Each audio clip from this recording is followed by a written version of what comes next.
So what's this? Like, I am splash text? Basically the tiny text at the top of the title. Oh yeah, okay. So what would that be for? Memes, I think, and charm. I know some of these games like implemented this kind of stuff. Oh, okay, I mean, cool. Minecraft did it. I remember. Yeah. Yeah, that could be cool. I feel like my one downside of that is like I'm terrible at updating stuff like that. Like I made the news section up at the top, but I never changed the news. I wonder if we could do something like automated where people could like post stuff here and it could just like show up, or people could vote on things, or I don't know, something like that could be fun. Yeah, like make it some kind of like bulletin board. Yeah, yeah. Some little Maybe keep it topical. yeah. So yeah, I'm all for stuff like that. But like I said, my only stipulation is if it would be something that would be easy to update, or the community could update it or something like that. I cannot vouch for that. Cool. I do need to. I mean, I need to start thinking about not splash screens in general, but for like squads mode, as I mentioned, squads mode will probably have its own complete like splash screen, or it'll be like I do kind of want to keep the existing UI like untouched, like classic mode or whatever, and then squads mode will be something slightly different. So maybe Like there a would be note, like an overlay, like in most live service games or something like that. yeah there. So, or just something like a similar screen, but something simpler with just like a few buttons for like invite to my squad, play a game, or select league or something like that. I don't know. Still kind of brainstorming, or we can try stuff. Yeah. I'm actually reminded of how Steam does it and other like game platforms where you have like a button combo that puts up an overlay which is like slightly covers the screen, and then you have everything dedicated to like that game store like stuff. So you have friends lists, you have community tabs, web browsers. So we could do something similar just for squads. Like you could do friend invites and maybe chat with friends or something like that. Yeah, I'm just spitballing here.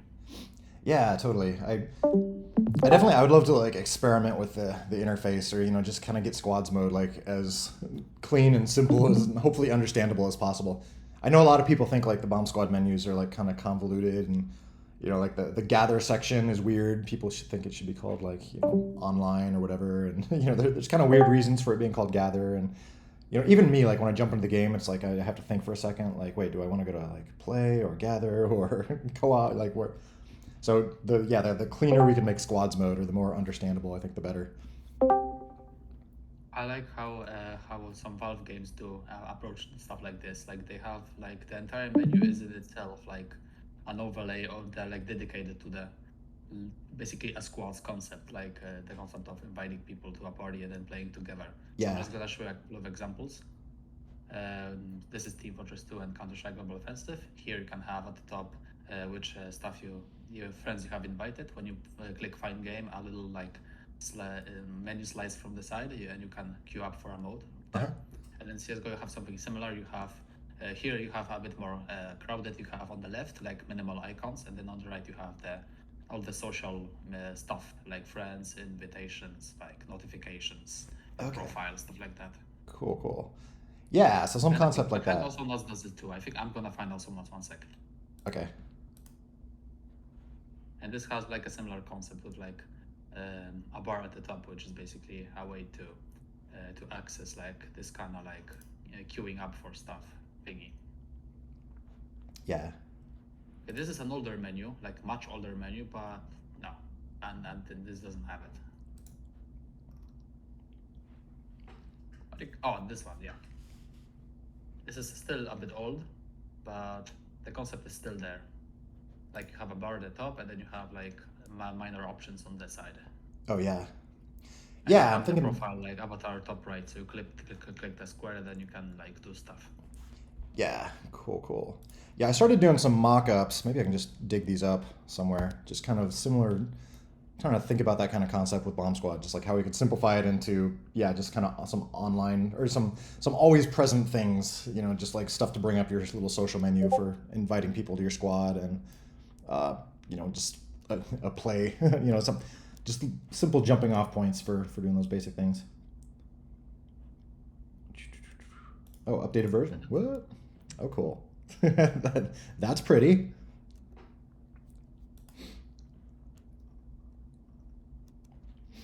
It'd be not to get off on a tangent here, but yeah, it'd be fun to like make this stuff customizable or something like that. Like people could supply their own CSS or like mod the visuals. I know the Ballistica.net is not especially like it's not very advanced HTML or anything like that, or it's very bare bones. I'm not using any fancy frameworks or whatever, but just being able to like muck with the CSS could be fun or something.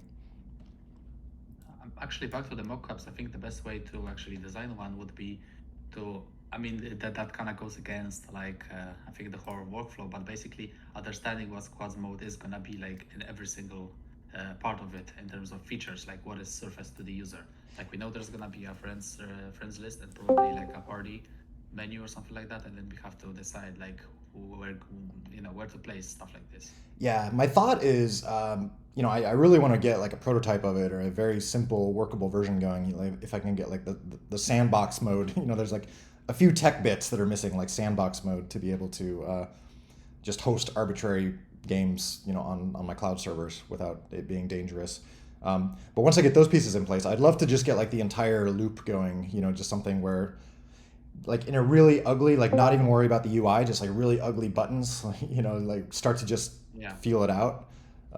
Get something where it's like, okay, invite a few people into your squad, and then like how do we want to get into a game from here, or Yeah, so. there's one thing that I'm kind of worried about is that if we're gonna go for the design of let's have this non-intrusive like side menu or something on top of the whole menu, there might be an impression that once you have people invited to your squad, you can just like boot up any local game and just start playing like that. You don't Yes. have to post and stuff, and you don't have to join any like private servers or queue up. It's just gonna work.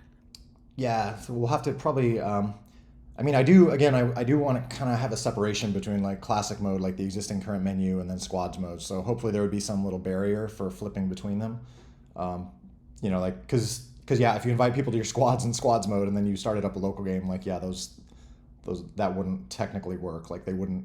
It's not like the existing stuff where it's like everyone is connected to your device and whatever you do, like they are part of it. Um, I actually like how Multiversus did it because it has basically the same concept. mhm. But the thing is, once you all enter the local multiplayer mode, I don't know if it still exists, but once you enter it, all these like other menus just disappear, like they do not exist. That kind of puts a layer on if you can actually do that, basically. So there's like a separate separation between like the main game, Uh-huh. which is the main event, and then once you enter local mode, it's kind of like a separate menu. At times, it looks even barren, actually. Oh, interesting. Okay. I think it was designed to be like a side thing. Like people demanded it, so there you go. Like we're just not gonna like polish it up. It's just gonna be here. It's And like this is serve all it and is. stuff. So hopefully, the Bomb Squad is gonna have like a better like integration between these two layers. Yeah. Yeah, hopefully. Like, yeah, keep it not confusing. Oh, answering a question here. Bomb Squad stories. That was a few people, sending me little things, little snippets about just like, oh, I used to play Bomb Squad with my family, or it brought me closer to my daughter, or something like that. So I just started like throwing stuff in there, or I made that. There's not actually too much in there yet, but I just started throwing. I made a little place where I can put stuff like that.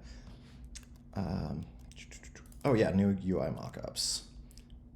Okay, yeah, this stuff is like a few years old, but I was starting to play with kind of. Let's see if I can find some of the good ones. I mean, some of these look a little bit too much like free to play games, but just trying to like mock up the idea of like what bare minimum like interface elements would be good to have for. See if I can find. Yeah, there's a. I'm definitely like I believe in designs that are like super simple, like the barest of minimums and stuff. Mhm. Because I think that kind of like we don't want to overwhelm people, because at the same time we don't also want to make like a impression that the squads thing is like the only thing this game offers, and the game is like its entire focus is online play and stuff like that. So we don't definitely want to bring bad taste in people's mouths, because once you see that menu, you know that's how every free-to-play game does it. So Oh yeah, why not this game? yeah, And it's also this random game that was like a mobile game, and then it was ported to PC. Some people might think like this game has nothing to offer. It's basically unchanged, oh yeah, and it's basically like this little like shovelware game. yeah. Definitely don't want to give that impression. Even though technically the opposite's true. It was on Mac first, so basically PC, and then it jumps to mobile. But yeah, I know what you mean. Where it's easy to give that impression where it's like, oh, this is a Yeah, just a shovelware free-to-play, mobile Yeah. port or something. I think it definitely ties it into the different like complaint that we could receive is that some people know what Bomb Squad is, but some people don't. And at some point, when it jumps to Steam, we definitely want to give an impression that this is an evolved version of the game. It's not just like, the game is like 8 years too late on PC or something like that. Oh We yeah, definitely yeah, want to make give the people the impression that it's a new game, it's something better, it's something more polished, yeah. something that we can actually play. Yeah, and that's part of the reason why I'm trying to like tie it in with like the 2.0 version, where that can be kind of not like, almost like a relaunch, or almost considered like a different game in a way, or a sequel or something like that, to where if it drops on iOS and drops on Steam at exactly I might 2.0, it'll kind of feel like new, or fresh. I have a hot take though. I do think if you don't want the people to give the impression that it is 2.0, Uh huh. I think keeping the old menu might be against that goal. Oh yeah, yeah. That's kind of my thought is 2.0 might be the point at which the new menu becomes like default or something, and then like the old one, maybe you have to kind of go out of your way a little bit to get to it. It's still there, but that like squads mode becoming the primary thing, that would kind of be like what signifies 2.0. Just kind of a We can new. redesign the menu to be like much more like thought, given some thought with the new features and stuff. Yeah, Because trying to exactly. hack it into an actual game menu could have some disastrous consequences. Yeah, but that's kind of why I'd like to have get that in there soon, and we can start playing with it, and then have like 1.9 where like we really Yeah, polish that definitely. stuff up, and then Have 2.0 some that'll like basic features like working. yeah.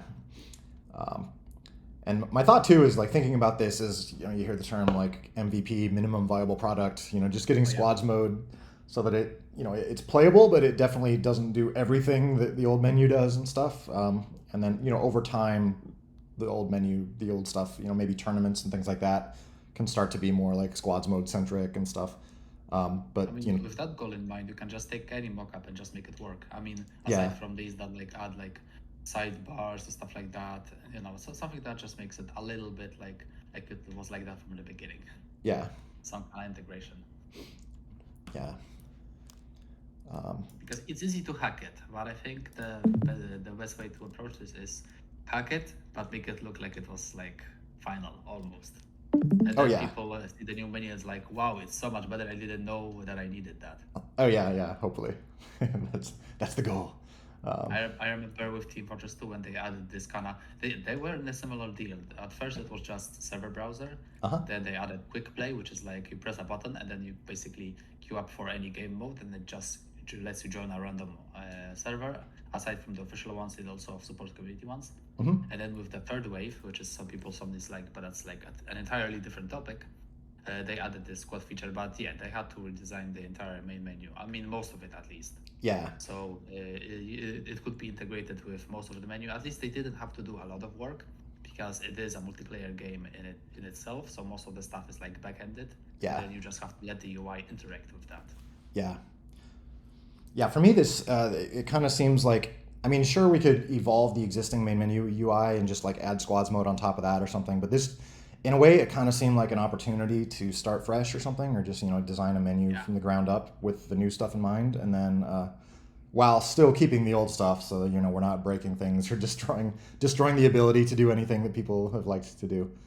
Um, Yeah, if there's one thing that Bomb Squad is like different from aside from the other games is that Bomb Squad puts like local multiplayer first and foremost. That was like its bread and butter for like a decade or two. yeah, So now adding online play, we have to find a design that we probably wouldn't want like a side menu or probably like a whole overlay when you do a button combo and then poof pops up a new menu. We probably have to like redesign and think about what kind of menu do we want. We definitely want to keep all of the features we have currently, oh yeah, yeah, but we definitely want to let the people know when the squad stuff kicks in and when it's like something else.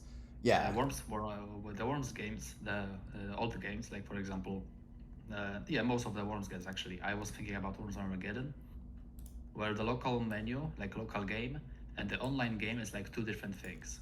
So when you press the online thing, it's like it almost seems like it was like a separate app, like built using the menus and stuff. But it was like a clear distinction between what is local play and what is online. So I think maybe having something like that is, yeah, but it doesn't work with Bomb Squad because Bomb Squad is like so integrated. It's like it's designed to have like jump in and just play, even though we are in the middle of our local game. So yeah, Yeah. I was thinking about this would be like a good way to solve it, but yeah, it's not that easy. Well, it might be something like that because the one of the things I will show is I've talked about a little bit about it is like app mode, or basically where you like flip the app into a different mode, and then it kind of behaves totally differently or whatnot. So like in default mode, like which is the only mode right now, like classic mode, you know, people can just always connect to your game and they just jump into whatever you're doing and things like that. And so, you know, squads mode will be a fundamentally different thing where it's like, you know, people won't be able to when you're in squads mode, no one's going to be able to like connect to your app over the local network, and like, you know, substantial things will behave substantially differently. um, so it will be a bit of a, you know, not jarring, but a bit of like a wall between like when you're in squads mode and when you're in like classic mode. So you know, there'll probably be like a dialogue like switch to classic mode. This will kick everyone out of your squad, or you know, something like it'll feel substantially like you've flipped into a new situation, or you know, something like that. So it sounds a little like what you're describing with Worms. Okay, so I'm gonna put in some more mockups so that we have stuff to look at and maybe ponder on. Cool. Someone mentioned Fall Guys, so I just put the main menu in there. Yeah. And that also made me think of Fortnite, so I put that in there too. But I think that's basically the same design principle. Like have a like a single like a second menu like on top of everything else. Yeah. That is like always there, always present. Yeah. Which Like I a think few. Scott could benefit from. But yeah, all of the stuff about, you know, how local and online is all integrated, we might think of like doing some like you know, like remixes of that design. Yeah. But yeah, something like this is basically kind of what I envision for squads mode. Just something where it's like a few basic things for, you know, showing, you know, whatever you're currently doing in squads mode, or maybe like whatever league you're in. Or we'll have to talk about that. Like what is squads mode? Like what are you trying to do there? But Oh yeah, just showing like your progress, your, you know, your league status or your ranking or whatever important stuff, and then yeah, ways to like pull people in and get games started basically. we So do have the gather menu, which is like something similar, and I think this could work actually. Have some kind of button which basically allows you to maybe on the left, for example, like on the right you have the party, and then you have who is in your party, and you have chat, and then on the left you can have like basically that tells us that it's the same kind of menu, like it has the same kind of purpose, but it basically shows you something different, and you can have both of them open at the same time if you want to. yeah. So just responding to this here, it says instead of kicking everyone out Yeah. and switching from squad to classic,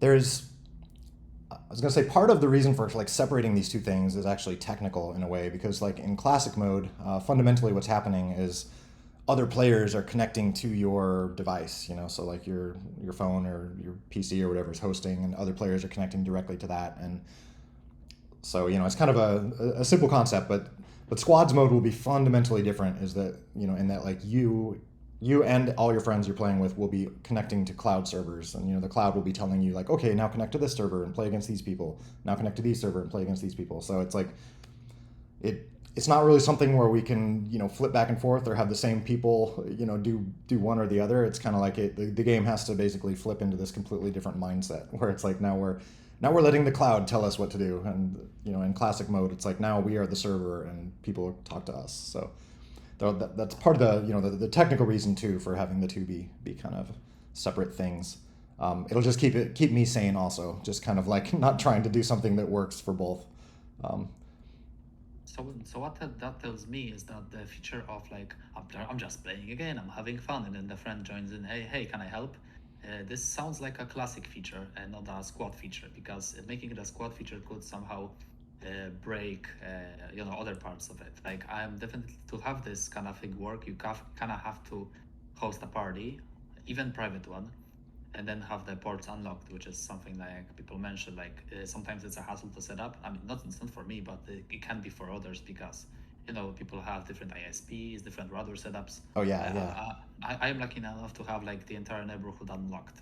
Yeah. So I could basically just unlock any port, and the ISP is like, yeah, it's fine, dude. Just do whatever you want. Yeah. I mean, I think like the game or the play style you're describing, just like having friends hop in with you randomly and do random stuff, like that can still work with the cloud stuff. You just invite someone to your cloud party, and then the cloud tells that person to join whatever game you're currently in. Which could be like a server running your own mod code. Once the sandboxing stuff works. So it's like I do want to avoid people having to host on their own devices because that's just such a like you said, like you got it working, and a lot of people get it working, but it's just there's so many weird hiccups, and trying to help people figure out how to unlock ports on their router, and it's just sometimes like hosting on a local phone or something, going over your local Wi-Fi network. I mean, that's just gonna ruin the quality of the game anyway.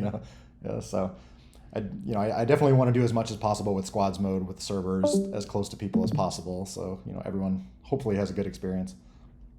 Yeah, we definitely need a very different design because when we have other free-to-play games don't have to like concern themselves over local play.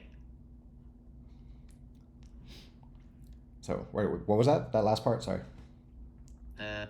As free-to-play games don't have to concern themselves over local play. Oh yeah. So this is cool, score screen. I do want to experiment with more stuff like this. I love Fortnite and all those games where it's like before you jump into a game, you see all your squad standing around with all their cool skins and everything like that. It's just kind of a fun way to feel like you're more visible, I think.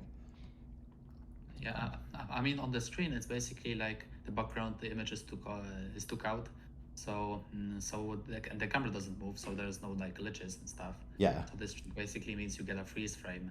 Yeah. Which I don't like it because sometimes you get like stuff which is like I mentioned, sometimes the backgrounds make the text much harder to read, and I just don't like it. Yeah. I think that's like an unnecessary change, but I think that's something that you can expect a lot on the community servers. Like people experiment with stuff, and sometimes they work, sometimes they don't. Yeah, totally. Hopefully. Maybe I'm just a purist that doesn't want like anything that messes with the gameplay. Oh yeah.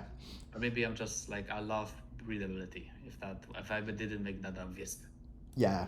Well, I feel like for me, I guess the fundamental thing I'm talking about is kind of like having a closer view of the players, or just something where like on a score screen or like a gather type screen where you're inviting friends, just being able to like see their avatars or something like that. Kind of having where it feels more like you're gathering your group for battle or whatever. But it could have like a nice clay environment built around or something. It's more about the idea of just like having maybe a slightly more close-up view of players before they jump into a game or something. But yeah, I can definitely see there's some readability issues with darker colors and stuff. So ignore that part. Let's see what else. There's a few other things up here I think I missed. Mr. Smoothie, I'm sorry, the REST API is still so slow. Or I'm so slow getting to that, but I still want to one of these days. My plan is to there's the BA Cloud tool that I wrote that some of you have used a little bit for basically talking to the cloud. I want to, or doing cloud stuff. So instead of using the Ballistica.net GUI, quasi GUI, you can use BA Cloud, and I want to make that go through a JSON API or REST API, and then that's my plan to kind of get a foothold or something that people can start using. Is revising BA Cloud, and that'll probably I hope to get a little time to do that soon, but especially as assets and stuff start coming online, or asset packages for 1.8, that might be one of the easiest ways to work with asset packages is through like tools like BA Cloud and things like that. So I'm hoping that part will get some love. Sorry I'm slow.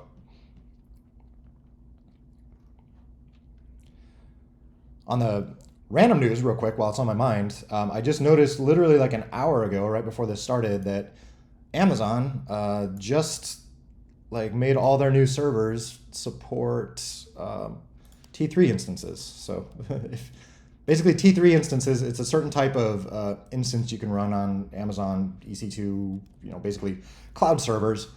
And it's the ones that we use, T3s or the T series basically. And for the longest time, like all these new dots that were showing up, were basically like the T series wasn't working on any of these. All these purple dots are ones that Amazon has added recently. But as of today, when I checked, they are all now available. So this is super exciting. So I can start flipping all these guys on.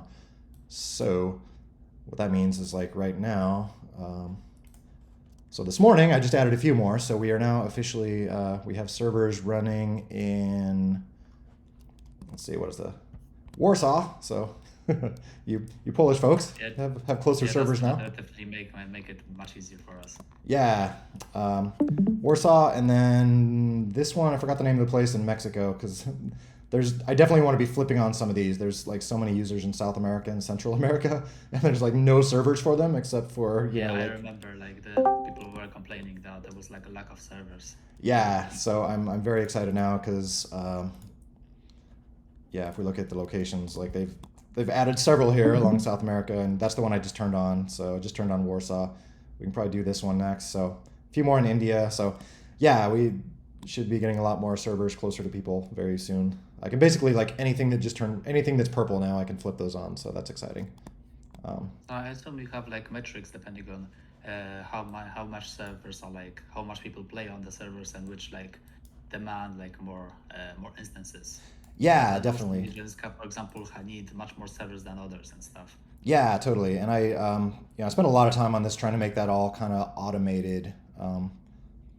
But yeah, if you go to like, I have this like zones section, where it shows basically all the different zones that can have servers, and this is like their That's loads. like all of the data. Yeah, this is basically like I made this little page, which is just like a high level view of everything, just to see like what's going on. So looks like at the moment, yeah, Sao Paulo is leading. That'll probably drop out of first place here as soon as I get those other servers in South America, since it won't be doing nearly as much work. Um, India was kind of the case too, where like Mumbai was number one for a long time, but then there was the second server opened in India, and now there'll be another one or two. So it'll be interesting to see. So it's not like this is a competition at this point because it's like Yeah. ideally we have like more servers spread out, so like any given region shouldn't really be having that much of a load on it. I assume the line should be too high or too low. Yeah, yeah, it's kind of interesting if you look at like what these lines are. It looks like one of those like '90s cups. I don't know if you've seen that design from like the little like Oh yeah, these the little paper cups with. Oh, do you have an image of it?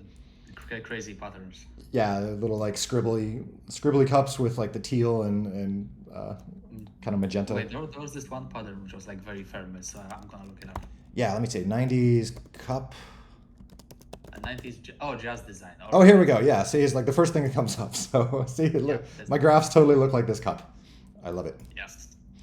Um, but anyway, yeah, like what basically is going on here is like let's take a look at Sao Paulo. The T series servers, they have basically what the reason I use those is because they have what's called credits, where it's basically like for most of Amazon servers, basically you get the whole server, like you pay for a whole machine, and if you don't like blast that machine and like use all of its resources, you're wasting money basically. So, which is really hard to do for games. Like try to like pack a server so full of games that like you're using the whole CPU. It's because it's very easy to like put too many in there, and then like suddenly all the games are slowing down.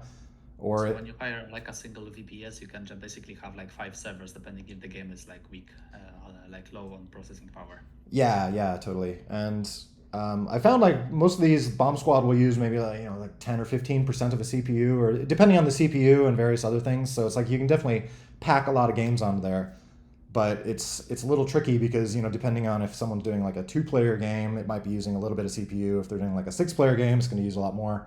So it's kind of tricky to like know like how many games should I be packing onto one server. So that's why the T series instances, like those are based on credits, where it's basically like you get a certain amount of credits that you build up as you're running the machine, and then if you start to use a decent amount of CPU, those credits drop.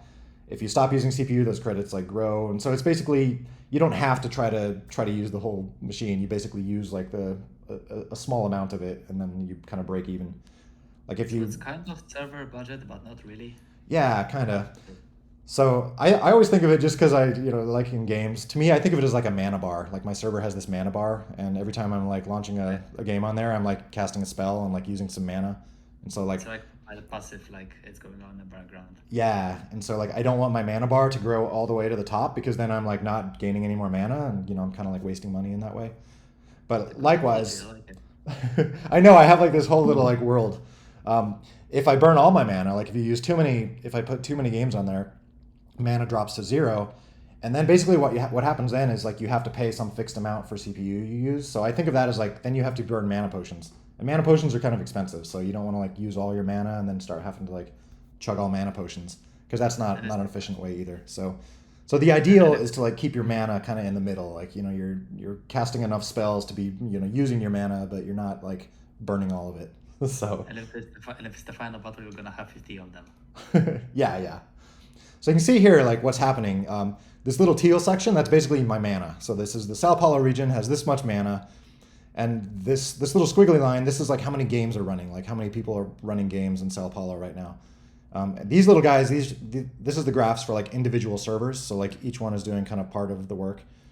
And so you can see like here there's enough games going that like I'm slowly burning my mana. Like mana's dropping. And so at this point, like when the little green section, like this is called like the comfort zone, I call it. When that like runs into this line, this means like my mana's getting dangerously low. So I use this point to be like, okay, I spin up another server. So you can see that here it like brings another server online. So then all of a sudden now I have more mana, hooray! And then The official servers, some of them pop up and some of them just disappear depending on the needs. Yeah, basically. So I mean, all of these servers, like none of these servers last more than like 4 days. I recycle them. I have them recycle pretty fast, because that way, if like if there's some big Linux exploit that comes out or something, it'll hopefully not affect me for more than a few days.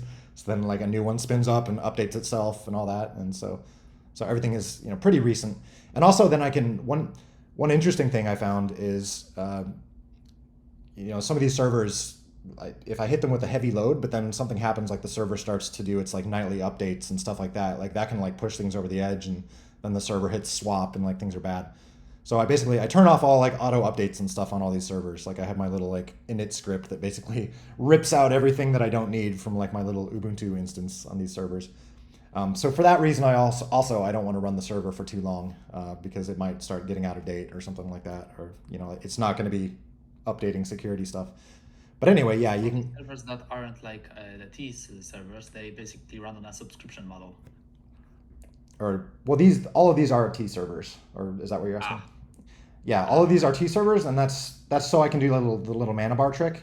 Because the mana bar thing, this is basically showing like the credits I have. It's doing some math, but it's like I'm burning credits, and then like, oh, need a new machine, so now I have more credits. But then you can see what happens here is like at night the demand drops, so there's fewer people playing games. So then see, instead of credits dropping, they start raising.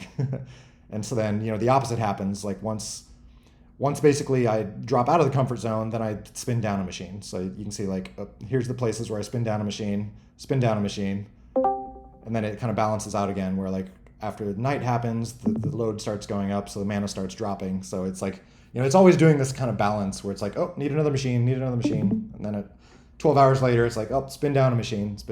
So the system is more like reactive rather than proactive. Yeah, largely. I mean, that's kind of why there's this comfort zone, is like there's a big enough buffer where hopefully it doesn't, the danger is like if you get a sudden spike, it would like, get out of, suddenly you'd have more games than you have resources. Because it takes probably like on average 5 to 10 minutes to spin up a new machine, because it has to like, I have my script which has the machine like download all the latest apt updates and get itself all fully ready to go, and then it like installs all the bomb squad stuff it needs, and so it's, like I said, it's like 5 or 10 minutes before a machine is ready to serve games. So it can't, it's not like if I don't have resources to serve a certain person's game, it's not like I can like spin up a new machine instantly. It's like it has to be already ready for it. So the server is dead basically, because like there's not enough resources or not enough people. It basically like gets shut down, but the server is basically able to like be run instantly when it needs to, or do you have to basically rent a new server like yourself? I mean, like with the T series with the credits and stuff, I mean, there's lots of servers sitting around idle. So you can kind of see here at any given point, like this server, this represents like how much capacity that each server has, and the red line is like basically how much of it they're using. So at any given point, like if we're here in time and someone wants to host a game, we can find one of these that has empty spots.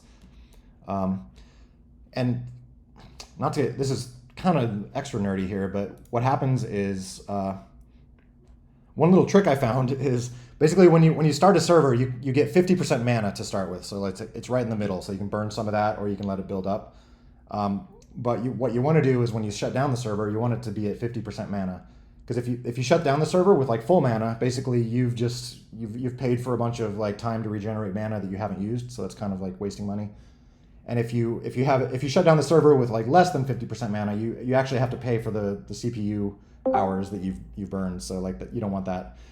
But I found a trick where basically when a server comes online, I burn through all of its mana to where it's like down at almost zero, and then I try to keep the servers like down at zero, and then when I'm done with it, I just tell that server I do what's called a retiring it, where it's like that server is not hosting any games anymore. It's just sitting there and like building its mana back up to 50%, and then I turn it off. But the cool thing is, while it's doing that, like I have it as like an emergency server. So like if all the other servers are full, then I can just like give that one some work. Does that make sense?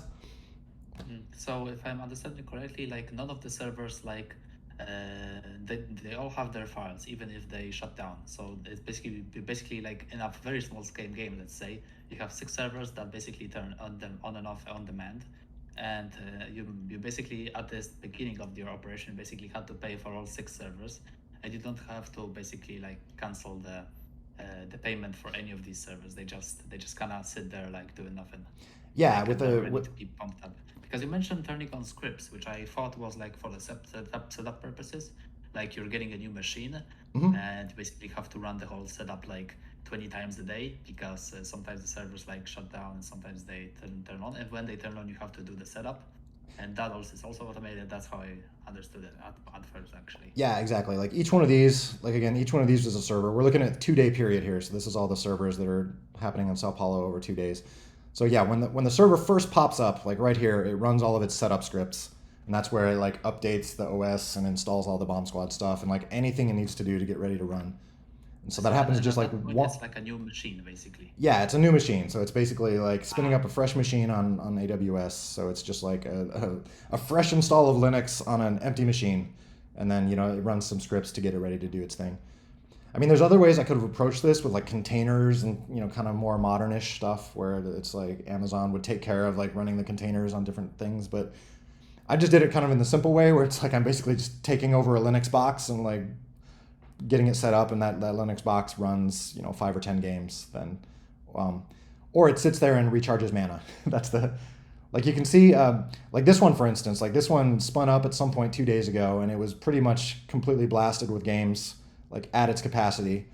And then at some point, like when demand dropped off for the day, then I retired it. That's what this line is here.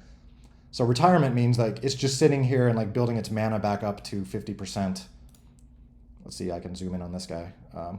Yeah. So here's the server mana. It's burning its mana down to, well, negative 36, which negative 50 is, or negative, is it negative 50 or negative 100? I forgot. But, oh yeah, I think negative 100 is the lowest it can go. And so here, when I didn't need it anymore, then you retire it, and then it sits around, and because it's a T instance where it has credits, basically it's just like regaining its credits up to 0, which is where then I turn it off. But the neat thing is, like while it's doing that, see, I used it for some like emergency stuff. like all the other servers must have been busy with games, so it's probably running a few games here to help the other ones out. So so even in retirement mode, the server can still like pop up for like a couple of minutes or hours at a time. yeah, exactly. So it took a while. Like I was trying other methods to try to kind of saturate the servers well, but this actually worked really well. Just basically like blast the server down to like no mana left, let it recharge, and then it's cool because then you have this completely empty server where if you need it, it can help handle spikes. So I don't know how many games it was running here, but I mean Sao Paulo is pretty busy, so there was probably a lot of games happening. So it was kind of jumping in and helping out for a while. So But then if I understand it correctly, this way you basically only pay for the servers once the mana drops to 0 or below. yeah, you pay. I mean, you pay like per hour, and you get a certain amount of mana per hour. So Ah, essentially, if you shut the server down with mana 0, then you're paying exactly for what you used. If you shut the server down with mana like full, then you paid to recharge mana that you didn't use. So like that's kind of wasteful. Um, ah. and if you shut it down with like negative or 0 mana, like you've burned the 50% that you started with, then you have to basically pay for the mana to like everything between like 0 and 50%. Like you have to pay for that mana because you kind of technically burned it. So why? So that's actually kind of been bugging me. Why are the servers like shutting down when the mana is full? Like, why are you waiting for the mana to recharge if it's gonna be going to waste when the server shuts down? Well, it's not. It's shutting down with like okay. Oh yeah, this graph is actually it goes from like -100 to 100. 100 is full. 0 is like neutral. If you shut down at 0, then you don't pay anything, and you're not I wasting see. anything. Okay, So, now that makes more sense because I thought that was like three different graphs of different like stuff. oh no, this is these graphs like this is like CPU basically, and some other few things, and this is like memory usage just to make sure like I'm not burning through too much memory. It's like the two main constraints for each of these things is like make sure you have enough memory and enough CPU to handle like the games you're throwing at it.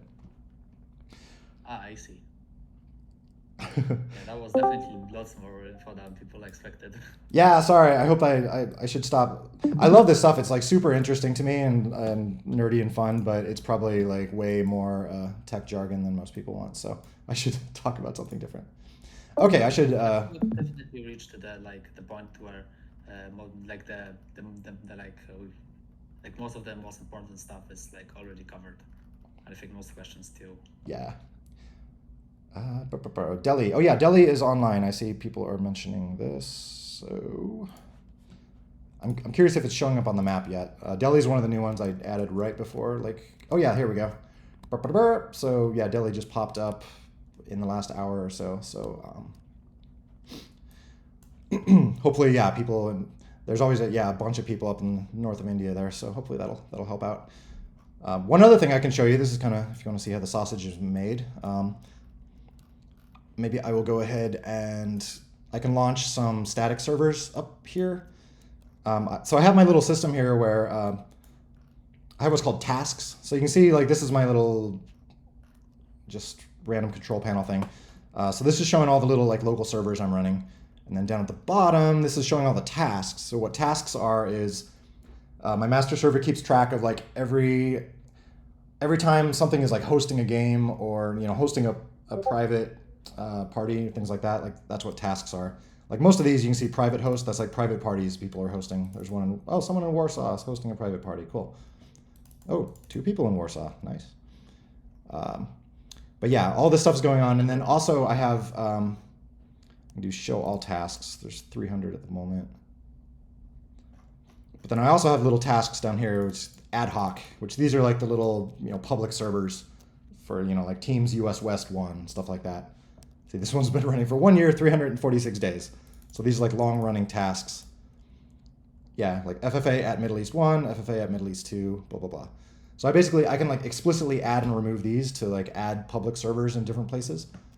So I was thinking maybe, yeah, we can add some in like Delhi since there's so many people there. So just to show you how that works. My little weird. So and that's in addition to the system you showed like previously.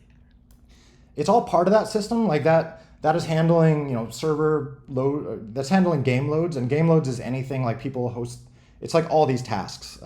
Like people hosting. Server can have like multiple tasks. Yeah, like each server probably can host like it depends on the server size, but anywhere from 3 or 4 games to 20 games or something like that. Like some of the bigger servers. So yeah, that makes sense. Yeah.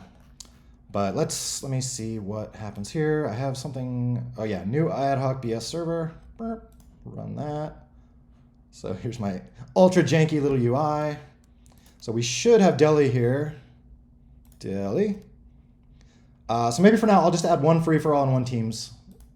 So I can do like, okay, I want a free for all server, one of those public. I'll screw it. Let's do 2. I'm sure that'll be busy. Apply. Okay, so now I guess it'll show up as just FFA at Delhi 1, Delhi 2. I could change these names to like India or something more generic. Like a lot of the US ones are like US West, US East, whatever. So if you guys have like ideas, what would the server region in Delhi be called? Should I just do like FFA at just leave it Delhi, or should I do like India North or something? I don't know. I mean, in terms of like country size, it's hard to say if India is gonna have like an east or north or south. I don't know actually. Yeah. I'm not into geography. Yeah, or that's a good question for like Warsaw. Should I just do like FFA at Warsaw, or would it just be like Europe Central or something? Like I'm trying to think what would be a good. Yeah, I think Europe Central is probably gonna be more instructive to people. At least when I see other P games do it, like EU Central is basically like Poland basically, or East Germany or something like that. Okay, so yeah, maybe I'll change that to EU Central. First, though, I just added It's free like for all. Germany. So I added free for all in Delhi, which should show up. Oh yeah, ad hoc Delhi FFA2. There's my task for what I just added. So now we just need to add a Teams one. So I'll do new ad hoc server. Delhi Teams. Let's make 2 of those. Boink. So that should do the right thing. And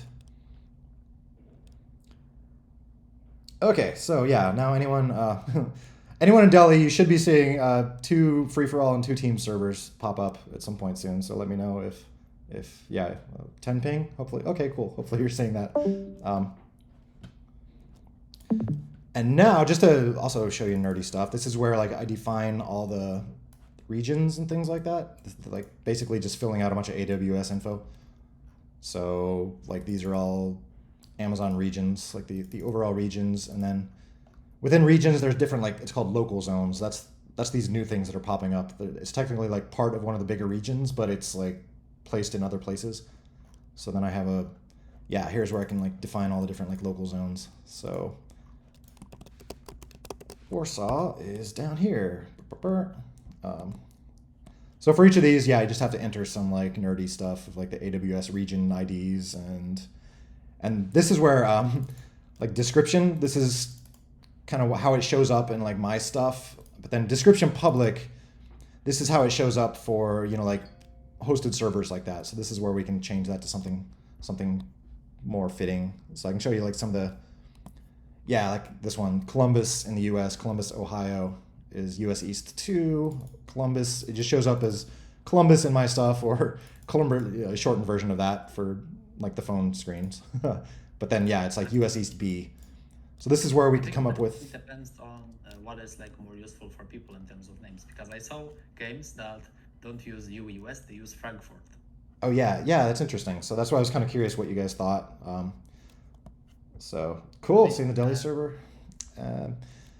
But yeah, maybe I will, while I'm in here. So you said just like EU Central, you think? Yeah, EU Central, because I think I'm gonna be serious. Frankfurt is probably much more famous than Warsaw, so when you say EU Central, it's probably gonna make more sense to people. Okay. I'm gonna get crucified. So currently I'm looking at Frankfurt. That one's actually called Germany right now. I wonder, I guess I can leave that. People are probably used to people around there. I think it's fine. Okay. All right, India people, what should I call the Delhi servers? That's gonna be like an experiment.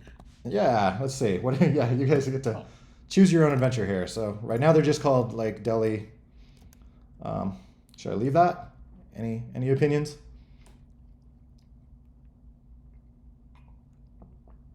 Can I give suggestions? It's not my region. Yeah, me neither. So NCR? What is NCR? Is that stand? I think he mentioned it above. It's movie notion. Oh, National Capital Region. Oh, okay. Yeah. Okay, so that'll make sense to people. Then FFA at NCR. Not for me, but maybe for the locals probably. Do you think that'll make sense for people like outside of India and stuff too? Because this might be serving people like in neighboring countries a little bit. Like that'll still.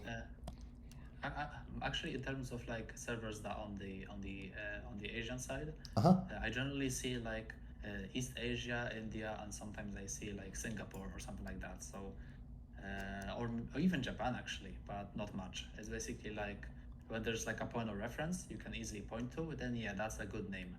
And maybe it's just my opinion, but I think NCR is like too like obscure, at least for me. It's like okay, that would make. Yeah, I kind of feel like. Yeah. Okay, I was about to make like a comparison, but it's basically like calling South Korea like the Republic of South Korea, something like that, and use the shortened like name for that. So now people have to look it up. Yeah. Or China, call it like the Communist Party of China, CCP. Yeah. Like the big name, the long name, the name that some people may not be aware of. I mean, yeah, the names are supposed to help people. That's my opinion. Yeah. Okay, what about India North? Would that work? Because I have like US West, so it's like the country name first, and then. I mean, that would work, especially when we have like also on the south. That then basically you just pick which is closer to you. Okay. All right, maybe I'll do this unless I hear otherwise. And it's also gonna be a good way to like see the changes in game. Yeah. Okay, so yeah, I'll go ahead and push this change real quick.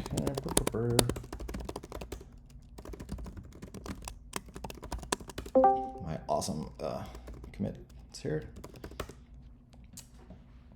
All right, so that is pushed. It'll take a few minutes for the server checks to run, or to check all that code and then push it up to the Amazon or Google App Engine stuff. But you should see those names change at some point.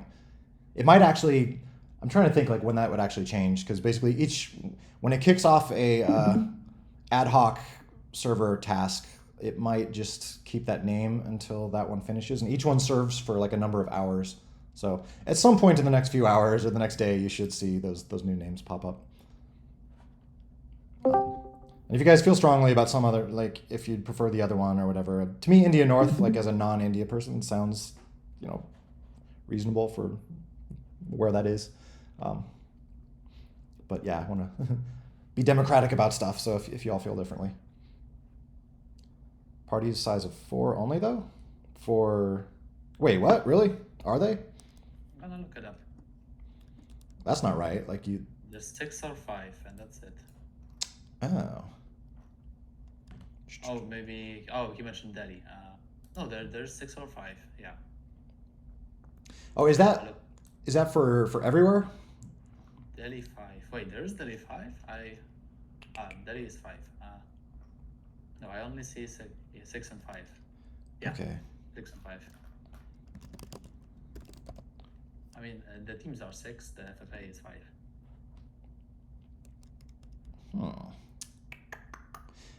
Is that different than all the other public servers? Did I change something? Actually, I gotta see. FFA at. It's been a while since I've like looked at this stuff low level. Okay, so every FFA is 5. Okay. Did I change that at some point? Was 5 intentional? Actually, I don't remember. Or maybe. Okay, so I do have an idea. Does the max party size like count the server itself? I don't think so. No. So it should be like 5 players plus the the server player, which is technically a player, but. Because maybe it changed at some versions. For example, maybe it did say like 6, for example. Yeah, there could be maybe. It changed to 5 because of some other like backend stuff. Maybe the reporting for the master server, maybe. Yeah, I might have. There's always a chance something got broke. Well, if you guys see if the number seems misleading, or if it seems like it changed, or if it seems inconsistent with other servers, please let me know. Then teams would be 7 then. So teams are showing up as 6? Yeah, teams are 6. Okay. So maybe it was like intentional. I don't know. But I think that it's fine. Okay, yeah. It's funny with the stuff, like I don't remember exactly like when it was set up, or like if I had that number exclude or include the server. But I do remember the FFA being at 6. Maybe that was like super long ago, like when the public parties were like first implemented. Oh, it could be, maybe. I remember it was a big deal back then. Huh. All right. Well, anyway, if you all try it out and it seems like it's broken, or if I should change it, just holler, because I think I remember setting it to like max 6 or something, because 8 can kind of overwhelm people's bandwidth and stuff like that, or it seemed like 6 was a reasonable max. But if you all feel differently, I'm happy to change it. So let's see other new servers that I will probably get going on soon. There was another, for you Europe folks, there was another one that popped up in, I forgot which one this is right here, but that looks like it'll at least help out with Eastern Europe. What was it? It was...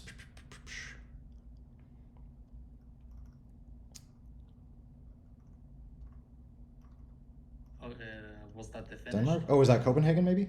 Um, Oh, it's not. No. I'm bad with my Northern Europe geography. Yeah, that definitely isn't Denmark. Okay. I'm gonna look it up though. Because I'm Yeah, interested. okay. It's probably one of the Baltic like countries. Okay, so we You got know, like Estonia maybe. Warsaw. Should be easy to find here.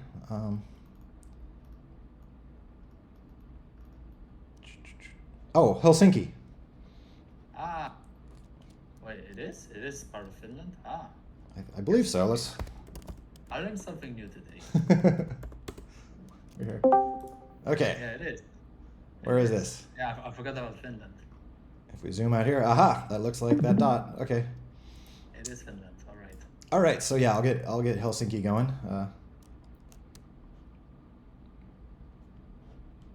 Yeah, the 0 out of the 5 or the numbers in the list that I think that updates like once per minute or something, so that's probably could be a little bit out of date. So, but yeah, if it shows 0 out of 5, then clearly it doesn't count the server. So that sort of answers that question, if that was a question. It was kind of like, yeah, like when I implemented it, just for technical reasons, like the server always shows up as a player, which is kind of dumb. Like I should have made that better to where squads mode won't do that. But yeah, it's kind of weird where there's technically it seems like a player in there, which is technically just the headless host. Servers are players too. Yes. Don't discriminate against your server player. So yeah, so there's definitely, yeah, I can get Helsinki going, and I definitely want to get these other ones in South America going. And there's probably, I mean, I can probably throw another one in India too. There's so many players there. I hope at some point there's, I think there's another one popping up in kind of Southern Europe, I thought. Yeah, like this one, or well, I guess that's not Southern Europe, but it seems like this will kind of serve a underserved area. So yeah, there's still some swaths of the world where we don't have enough servers, but I'm sure they'll keep adding more, so we can keep hopefully lowering people's pings.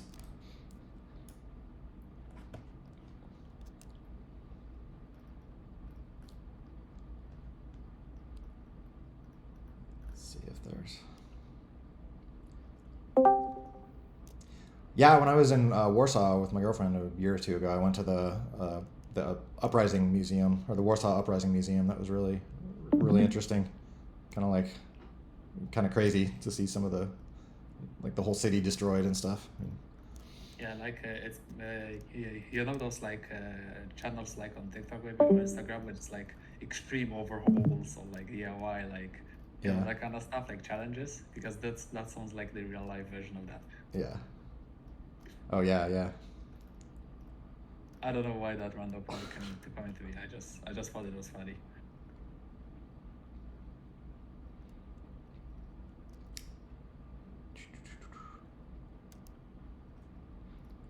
See if there's any other stuff I missed. Again, if I miss anything you guys say, feel free to please repeat. Trying to. I feel like I'm bad at multitasking, so if I'm rambling about something, I know I miss stuff people are talking about. Suggestion. Okay, let's hear it.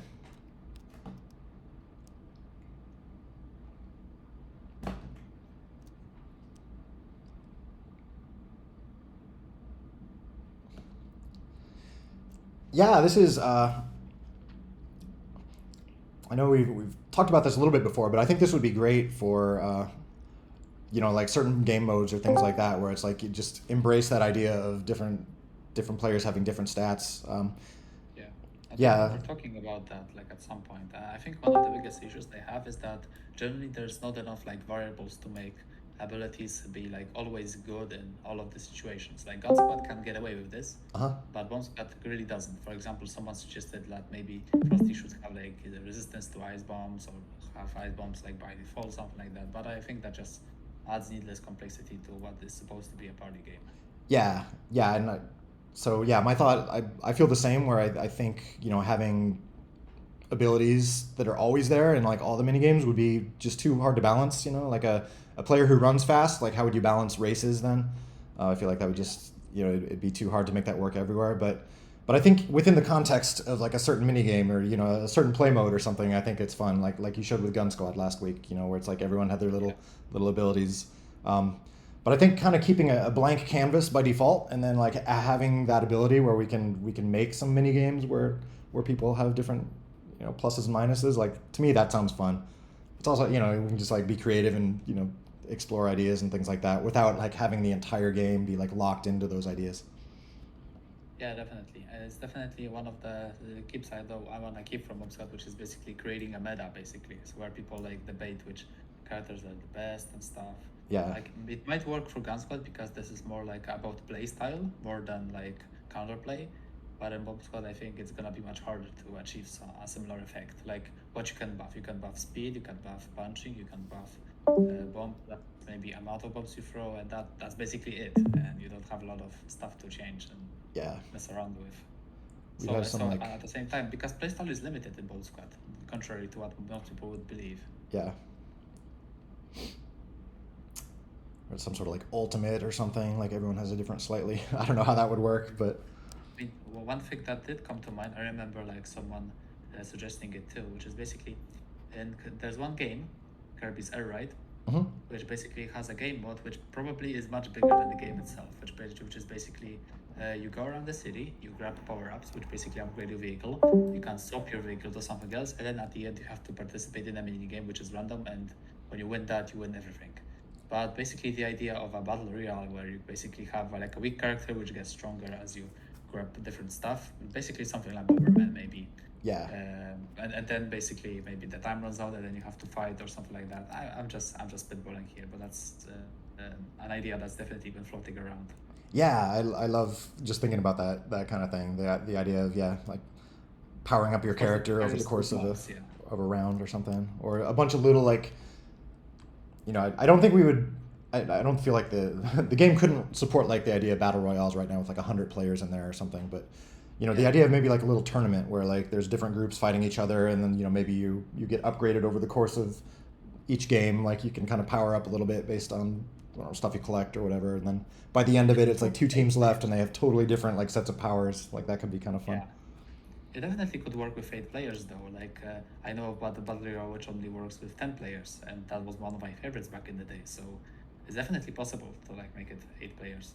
Yeah, You don't die like for the entire game, but you basically have to like wait long to respawn because dying it's still not desirable because maybe you lose powers, maybe something else happens, but you still have to like run around the big map, like BG for example, yeah, maybe a bit bigger, and then basically grab stuff. yeah. But I have something to show, which is like a small little project. Hmm. Actually, I don't have to do it on stream because I can just send the link to a website where you can just check it out. It's for now. It's basically like a movement code, Uh-huh. but I think it's so satisfying that you can basically. Okay, I'm gonna be honest. I just spent a lot of the time just doing circles with the character because it's just so fun and so good. Oh, sweet. So prepare a gamepad because it supports gamepad, and I'm just gonna show this. Cool, cool. So it's very work in progress. We don't have like the gameplay yet. We just have the characters moving around and stuff. So once you connect the gamepad, it's basically just gonna work. Yeah, just click the screen and just have fun. If you have second gamepad, you can plug that into for the second player. Cool, cool. Real quick, I just wanted to respond to Sanguchi too. Can you just email me at support@fromling.net or one of the support emails? I can try to get this straightened out for you. If you have a V2 account that you've actually accidentally blown away your old data, I can try to help you get it back. And to everyone else, like, be careful deleting V2 accounts once your stuff is upgraded because that kind of is your account. So it may be possible to recover the data, but going forward, it probably won't be because I want when people request to delete their account, I want to delete all their data and stuff too, just to comply with laws and regulations and stuff. So at some point, it might not be possible to recover old stuff. But anyway.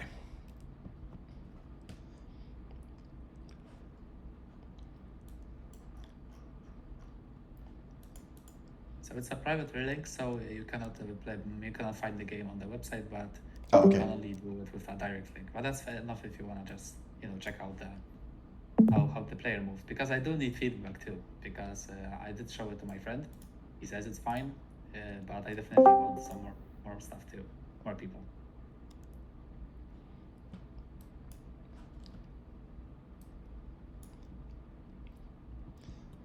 Okay, so explain again. Like, so wait, I can play or join, or?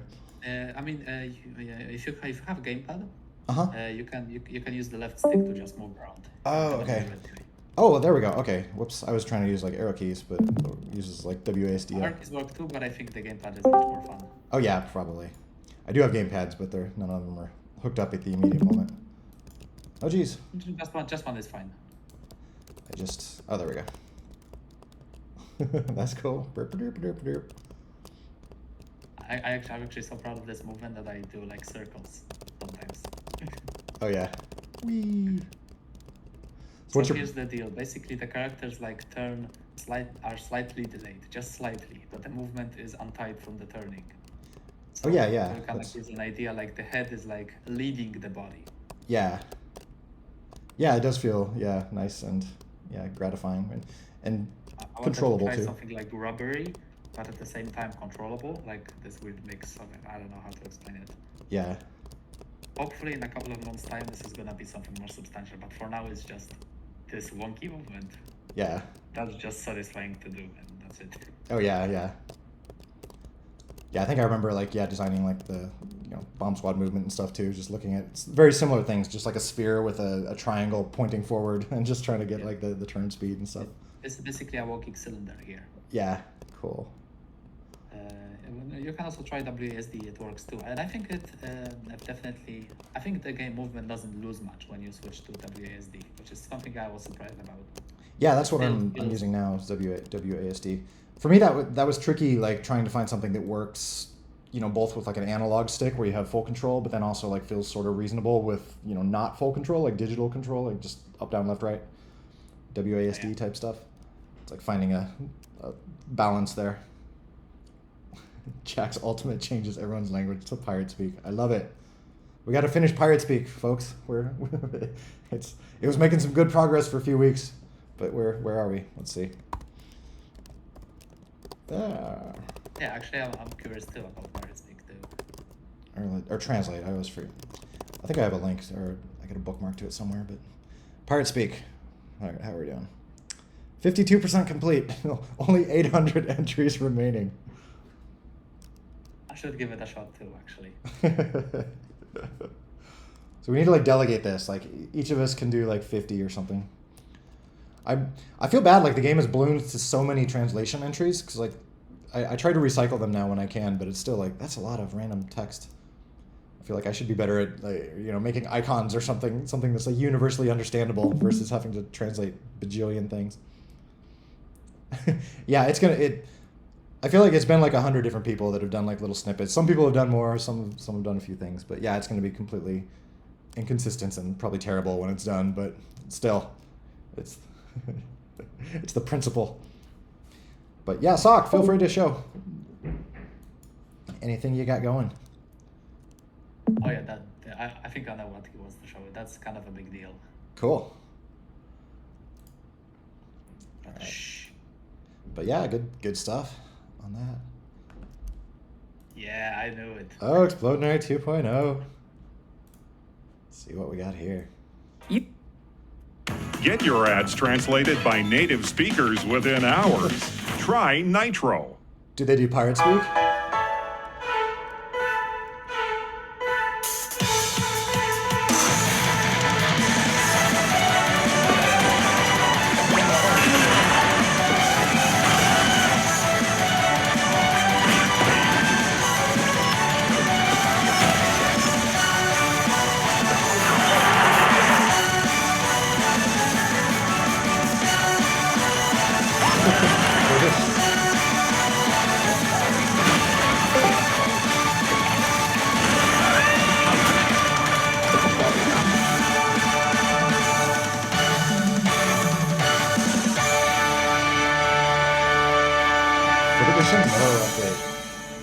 Dang. Bravo, sir. Cool. We definitely have to got to give that a whirl when it's ready. Or is it ready? Or how's it going? It's done. It's released. Oh, sweet. Let's put that on the list for like next week. I think there's a slight chance I will have to cancel or delay next week. I'm going to be doing a trip to San Francisco, but I should be back. So we should plan on giving that a try next week. I'll get it all downloaded and make sure everything's working on my end. If that's okay with you, Sock.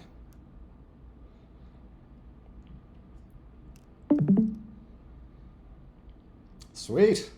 Oh, so cool. You're very productive over there. I feel bad. I'm still like working on this same like refactoring thing I've been doing for seems like forever now. It's finally it is getting ever closer.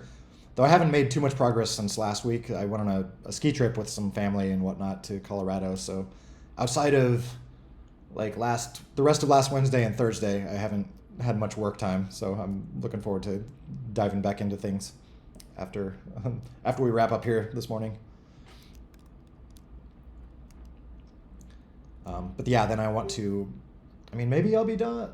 I don't know if I'll be done yet by next week, but at least getting close. But I definitely once the refactor is done, I want to devote at least a chunk of Coffee with Eric to just kind of going over everything and maybe just showing people how to like upgrade a mod or update a mod. Hopefully, make that as not painful as possible. But yeah, very cool stuff.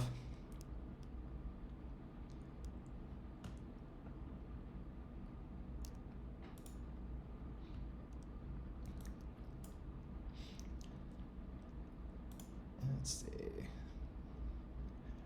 I'm kind of curious to keep an eye on these new regions just to see how busy they get. Like, let's see how what's going on here. Taipei is not doing much. Not too many people in Taipei playing, I guess, right now. I guess it could be late there. All right, I'm gonna be going now. That was really, really nice to talking with you, Eric. Oh yeah, good chatting as always. So have a good evening. See ya. All right, see ya. All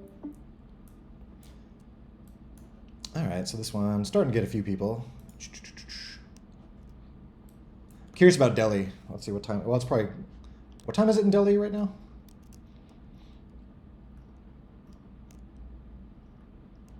Oh yeah, there's some people. Okay, getting some players in Delhi. Oh, we already got 2 servers in there. Oh wow, yeah. Okay, yeah, Delhi will definitely be doing some work, I think. Cool.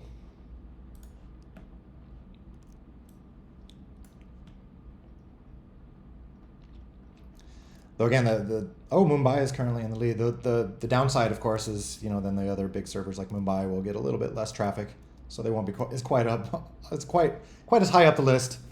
But as I said, it doesn't really matter. It's more about like we technically don't want servers that are probably that high on the list because that means they're probably serving a larger area than they should. We want servers to be close to people and only serving a smaller chunk.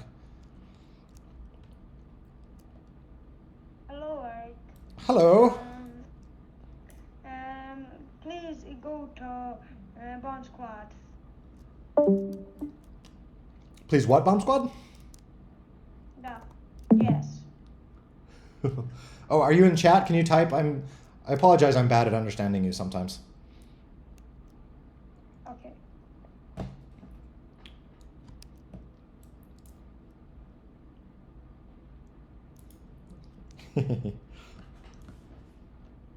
Yeah, we need to get voice actors for Baby Penguin and stuff too. Start working on that.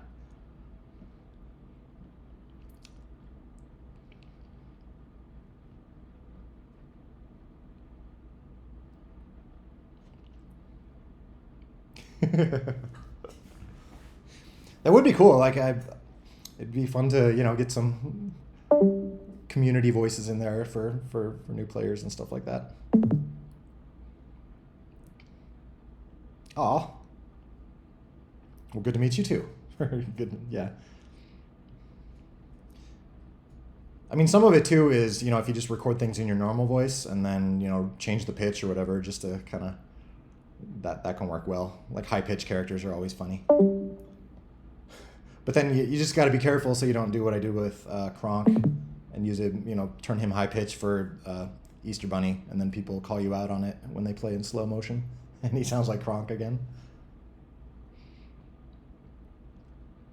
Or if any of you find, public sound stuff on the internet that, you find some funny voices, you think it would work well for a character, like that's cool. Like point that out. We should jump on that stuff. Oh, Melly. Okay, nice.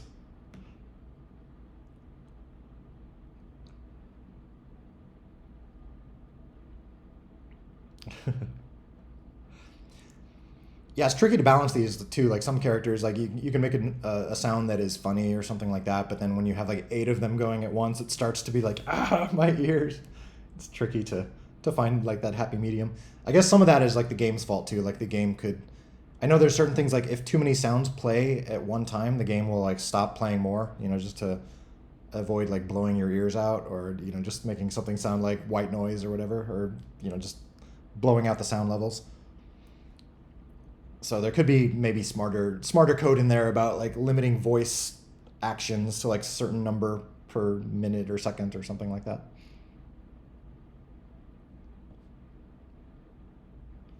Oh, the sound that didn't play was the curse sound? Oh no. Yeah, I guess that's kind of a bummer. So then that makes you wonder, like maybe there should be some sort of priority or something, like this sound should always play.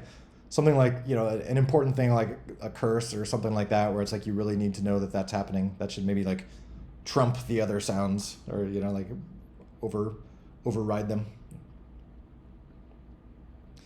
There are limits too on the tech side. If you're looking in the code, like it uses, like the audio system it uses, there's like 32 channels or something like that. So technically it can only play like 32 different sounds at once, or I forgot the exact number, what it sets up at. But, there are like technical limitations for games, like how many sounds you can play at one time. Can you watch games from public servers? You can, jump in and just not join the game, so you can kind of watch, but the bad thing is that uses a slot. Maybe something like squads. I can maybe think about this in squads mode. Like maybe there can be some way to just like watch matches without affecting them, or watch like public matches. Like that could be cool. I do like just like watching matches sometimes. But yeah, right now that's not really built in. We could think about adding that for like classic mode. But little quirks like that, like the fact that the server owner sometimes gets counted as a player, it's kind of like a flaw, but it's one of those things where I will avoid that flaw for squads mode, but I don't know if I'll fix it for the classic stuff, just to kind of like avoid potentially breaking things. But yeah, I think for the sounds, it kind of does this sort of thing anyway, I think, where it just avoids doing too many sounds. Or there's at least some cases where it does that, where it's like, oh, I just played like 5 of this sound in the last 0.1 seconds, so maybe I won't play it again or something like that. Oh, can I watch games from the public servers? Not. I don't have like a secret back end or anything like that. I technically could have made one, but yeah, I can't. If I join a public server, it's just the same as any of you joining public servers. I get kicked out of a lot or like private servers. If I just like join a random game to like test something, people half the time like kick me out. It's kind of funny.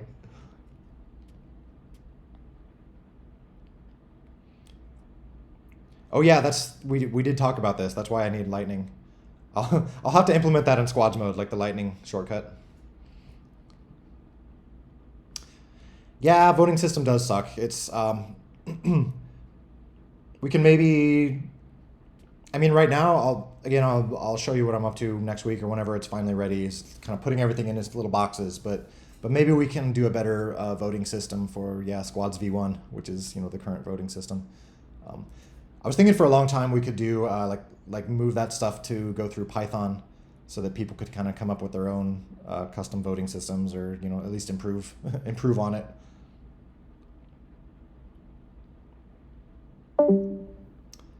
Or, ideally, like for squad, I don't know if squads mode will even have like a voting system. Maybe it will, because it's going to be more like you're playing against people for like one round, and that round will probably have a decent time limit and stuff like that, and because you'll be like with teammates anyway that you've picked, so it's like you wouldn't really need to kick people from your own team that you invited them to. All right. Yeah, I guess we'll have to see how that works. Like, if you can just like jump in a squad with your friends, but they don't like you, like I guess maybe we'll need a kick system or something, or like we all have that one friend who you kind of don't want to play with them, but you don't want to say no, or yeah, we'll have to see what happens. Maybe we'll need a kick system. Nerfing boxing gloves and shields. I do plan on, like, when there's a good opportunity to revisit like some balance issues. And so yeah, that might be like Scene V2, where basically we can like start messing with the physics and make changes like that without breaking stuff. Like, then yeah, I'd love to take a pass and kind of maybe revisit some of the things that everyone's asked about, like nerfing boxing gloves a little bit, or shields or something like that.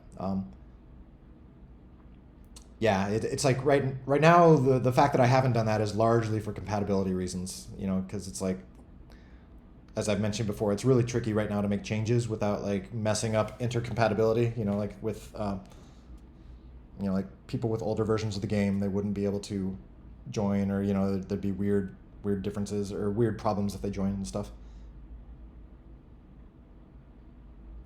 So yeah, I'm all in favor of slightly nerfing boxing gloves and shields if folks are in agreement on that. I guess the one thing I want to try to keep in mind that is to look at things from the viewpoint of like new players and stuff too, but that doesn't seem like something that would affect new players in a negative way, I don't think. But if anyone feels differently, like, oh, I think boxing gloves are too weak, definitely speak up. But I don't think I've heard anyone say that.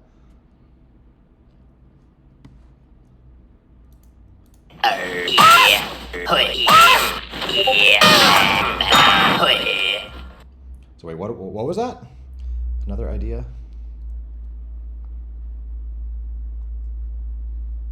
Oh, so some damage is still applied. Yeah, that can work. Like, that's an option. I kind of like the all or nothing approach, just because it keeps it simple. I feel like with games like this, it can, if things feel like mushy, or like if you have shields and then you die, you'll be like, wait, but I had shields. It starts to, I feel like it can make things feel ambiguous. If things are too like, if it's not like an all or nothing thing. So I'm kind of against that idea, but that's, I could be persuaded otherwise.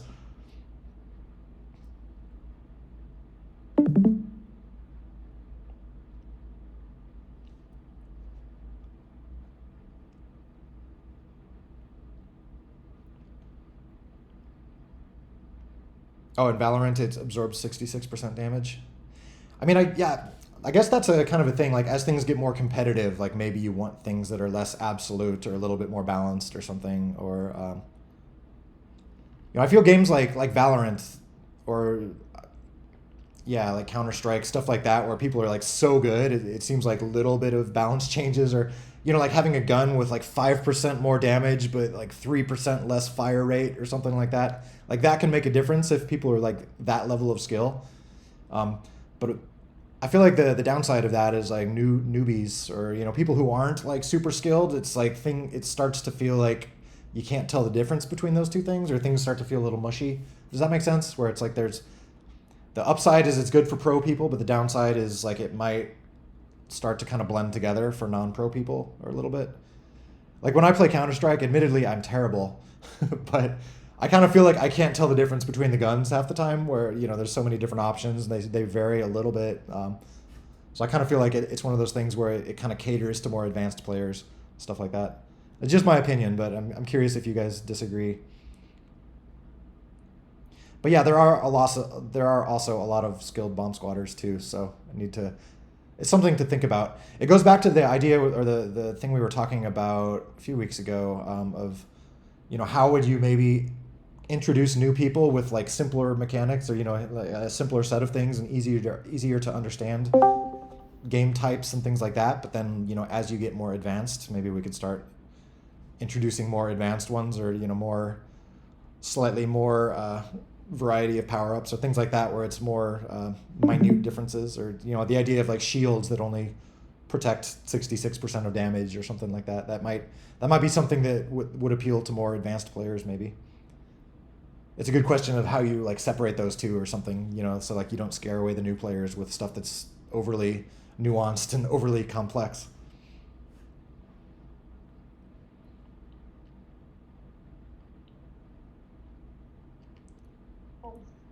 What is your favorite? What was that?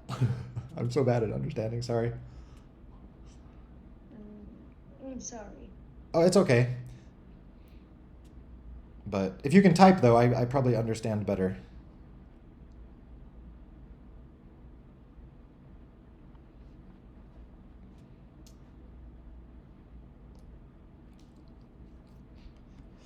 Yeah, that's another idea. We could also have like different types of shields or something. There could be one that maybe lasts longer or something, but doesn't fully stop damage.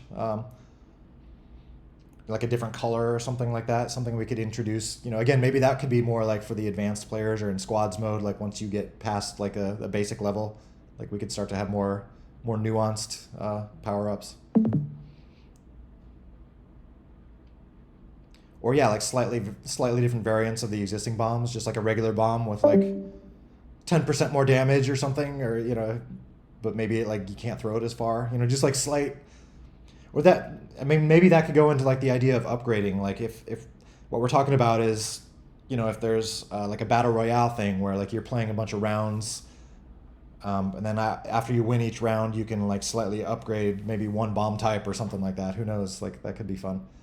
So you can kind of customize your team as you play through the tournament, and then at the end, you'd have the two best teams face off, and one might have upgraded their bombs, the other one maybe upgraded their speed or something. And so that could be interesting, and then that could play into like maybe you get a random game type there, and then one team gets a little bit lucky, like if it's a race or something, like the team that upgraded their speed would naturally have an advantage, which, as long as it's kind of random, that can be kind of fun sometimes. Like you just get lucky or take a bet and it pays off.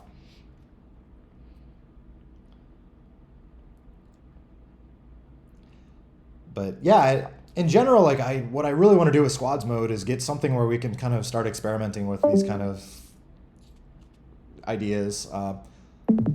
So I'm trying to think of how to break squads mode into something like, I don't know what to call them, leagues, or just something where like moddable little modes almost, or something. Like if you want to play like the battle royale upgrade mode that I just talked about, like that could be like a thing.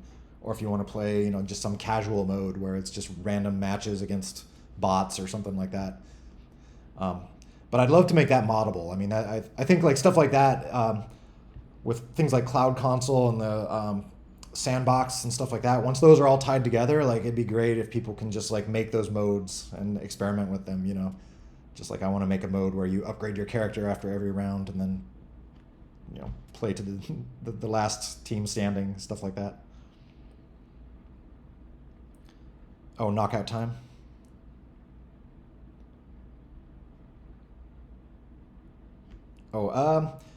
Sound of characters, a lot of them were from, I think it was like freesound.org or something. Is that it? It's been a little while. I think it's in the credits. Like this place has a bunch of just like random free sound effects and things like that. So some of the players and some of the effects are from here. A few of them I recorded myself. It's just like pitched up versions of my voice, or I think a friend or two. So they're from kind of all over the place. But yeah, I am some of the voices in there, like Kronk. I'm probably most proud of Kronk. What else am I? I don't know. I'm a few of the other ones, but.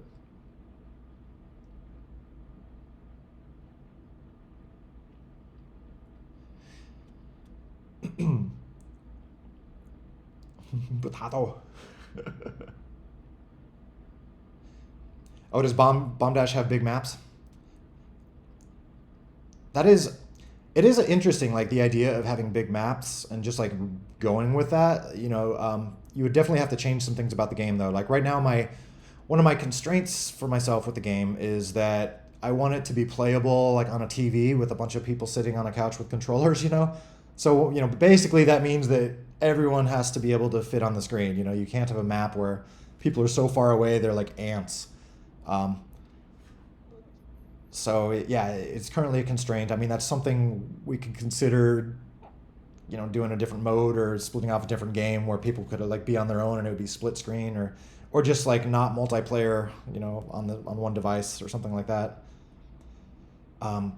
People also mentioned the camera. The camera should zoom in more if you're playing on a phone or something, because it's kind of hard to see if you're so zoomed out. And so there's things like that we should add too. What?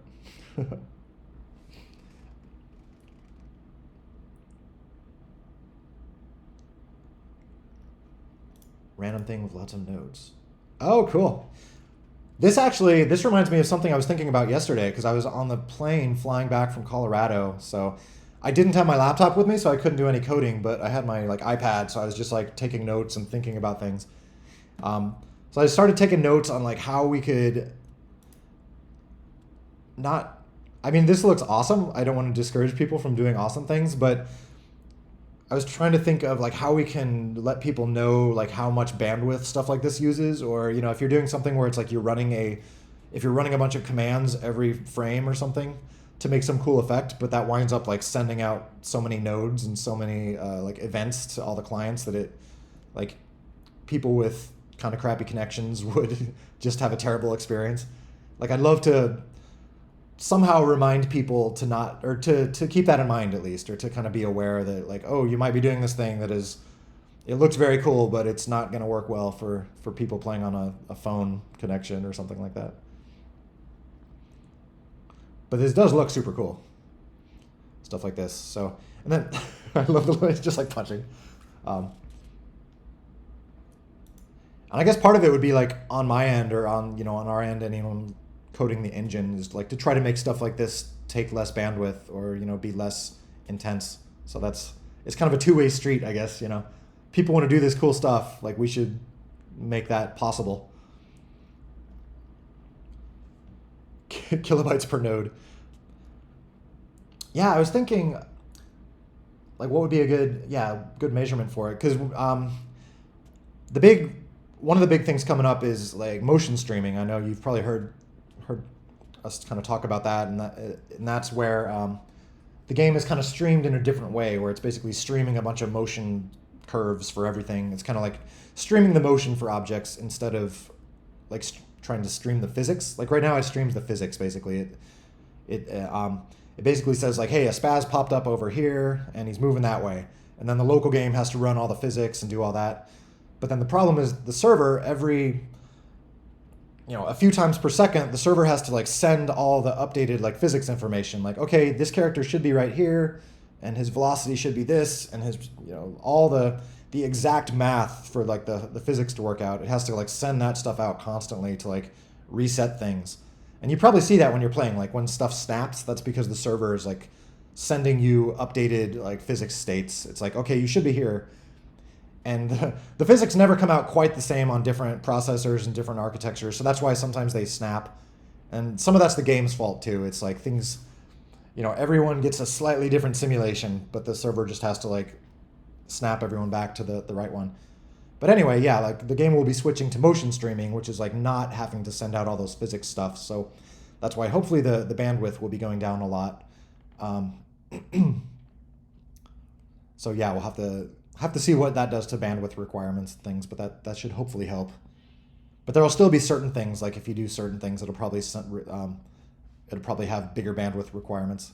Like if you create like 100 prop nodes, instantly or something like that, like that's going to have to probably send out a big chunk of data. Or if you're doing that like constantly, like creating 100 prop nodes and destroying them like every step, or every 160 times per second or something, like that's going to start to be a lot of bandwidth.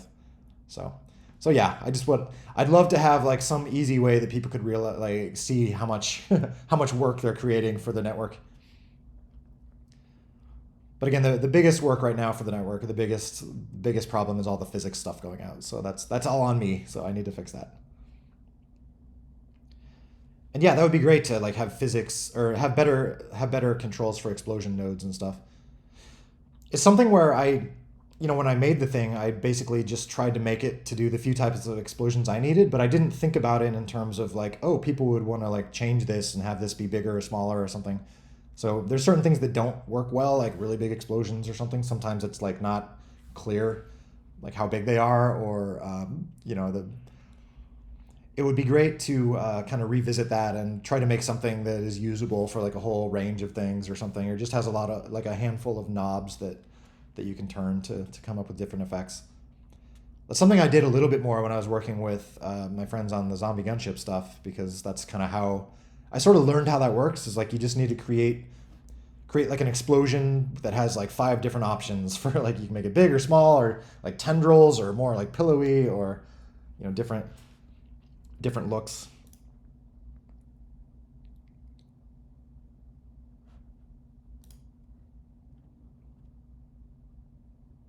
That was cool. Oh geez. It was very like superhero-y. I loved it, just a little like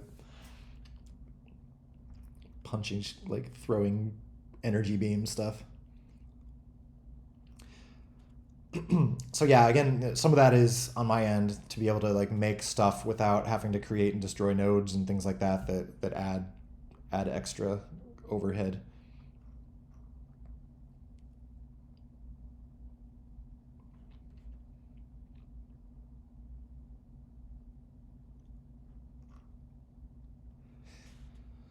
But I'm super excited about once I finally finish up this refactor. Basically, just being able to start on like a scene v2, or kind of split off a completely different like network protocol, basically, that we can iterate on really fast, because there's not a whole bunch of like backwards compatibility concerns. So that'll be a lot of fun. When will the new test version roll out? I'm still in the middle of 1.7.20. There's like a bajillion changes in it right now, so it's going to be like the hugest dump ever once that hits the public repo. I can show you.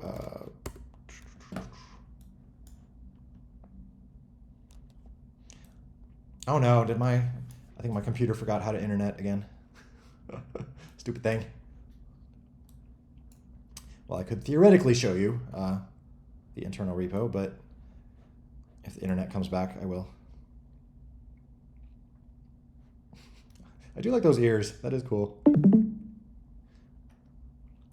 And yeah, I hope I hope it's not too tricky to port Explodinary to 1.8, or technically porting it to 1.7.20 that should be about the same as 1.8, because all these changes are basically 1.8 stuff. It's just kind of I'll be rolling them out as part of 1.7. I figure like 1.8 will probably be when there's like a playable. I mean the asset stuff will be a requirement too. Like once downloadable assets are working, that'll probably be part of scene v2. We might be able to backport it to scene v1 or something, but the downside of that is that would require people to kind of refactor stuff again. Like anywhere where you like load a texture and stuff like that, you'd have to kind of change that code to use asset packs probably. So my thought is like maybe we can just leave scene v1, like all the existing stuff working just like it is, and then like scene v2 can kind of just be, if you want to jump into that and start using downloadable assets and stuff, there might be some speed bumps, and it may be a bit more work, but then you have the option to keep using the v1 stuff if you want to. Like any modders who just want to keep their existing stuff going, it'll be easier that way. Cool. Yeah, as I said, I do want to devote at least one of these, or at least a good chunk of one of these Coffee with Eric times to porting everything to 1.7.20. I'll try to go through like the process of, I'll grab like an old game mode, or something that is 1.7.19 friendly, and just go through the process of changing it to 1.7.20. Hopefully it won't be too bad. But then we'll at least have the recording of that, so I can point people at that, maybe on the GitHub page or whatever.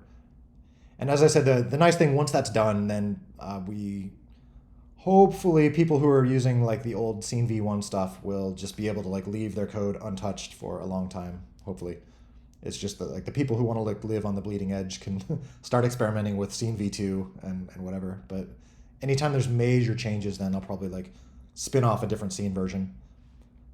So my guess is probably like far into the future. I'm guessing like Scene V1 will probably stick around because there's so much stuff built on top of that. Like that'll just be basically like classic Bomb Squad essentially, and then we'll probably have like a Scene V2 that just keeps evolving quickly, or maybe it'll just be like turn into Scene V3 like a month later, and then Scene V4 or whatever. Maybe we'll just start pulling out like maybe V2 will be short lived or something.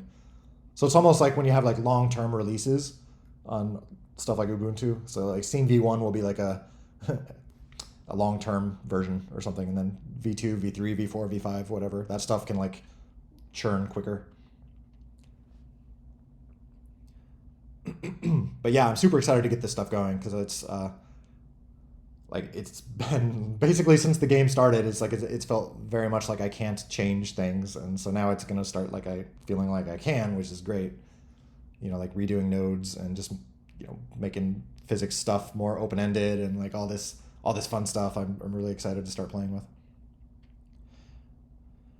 I mean, this technically, like, this won't be, the two, like, big features mentioned for 1.8 is scene versions, or I guess the biggest feature is downloadable assets, and so, like, that won't be in there quite yet, but, the building blocks for being able to put that in there will be in there, so that's yeah, I'm kind of excited about that, too.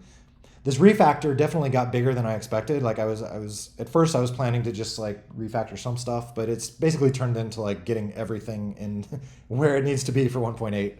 So that's kind of why it's stretched on for weeks longer than I thought it should. But it's good though.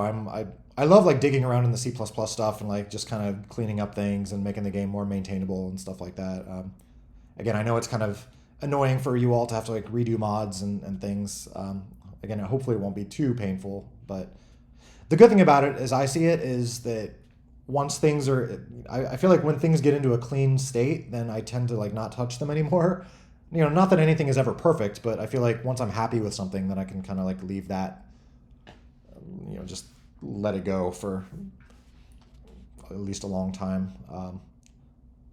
Yeah, because I feel like most things that I change are things where it's like I'm just not happy with it. I feel like it's not done the right way, and then but it is possible for me to feel like something is done the right way. So hopefully a lot of things will be kind of coalescing, and there'll be less and less churn in some areas over time. But we'll see.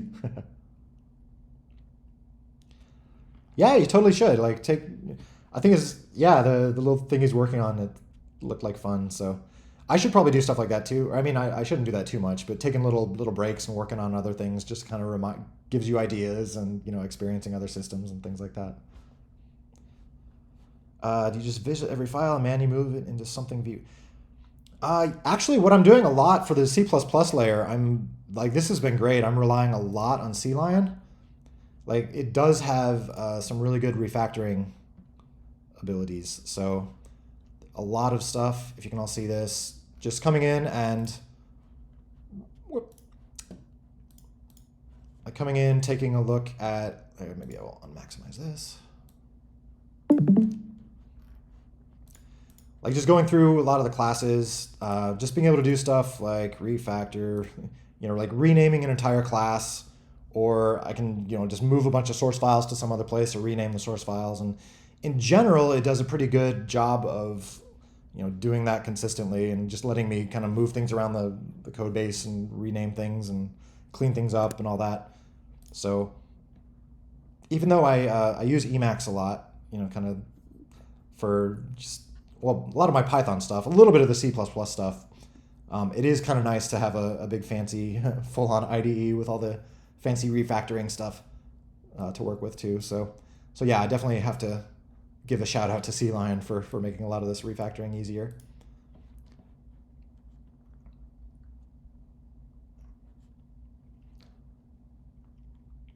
And another huge thing is, if I've probably shouted about this enough already, is just like type checking and stuff in the Python code, like adding like MyPy support. and Pylint and things like that. Back in like the 1.4 days before I started on this, before anything had any like type annotations and stuff, it was, for me, it was like terrifying, like refactoring any Python code because it would just break. Like I wouldn't see stuff break until I launched the game, and half an hour later I see some code that I didn't update a variable name or whatever. But having everything be type checked and running, Pylint and stuff through everything, it's like I can just add stuff, move things around, delete old stuff, and I really don't have to worry too much because the type checkers will usually tell me if something's wrong, like, oh, you're leaving out this argument when you're calling this function or whatever. So it makes it so much like safer to try to improve things or try to keep this big code base kind of maintainable. I definitely want to make that stuff like more accessible to modders too. Like I want to add something like that into like the cloud console where it's just a switch you can flip or something where it'll like run type checks on cloud servers in the background for you. So if you're just coding up a mod on your phone, you can at least kind of take advantage of that stuff if you want.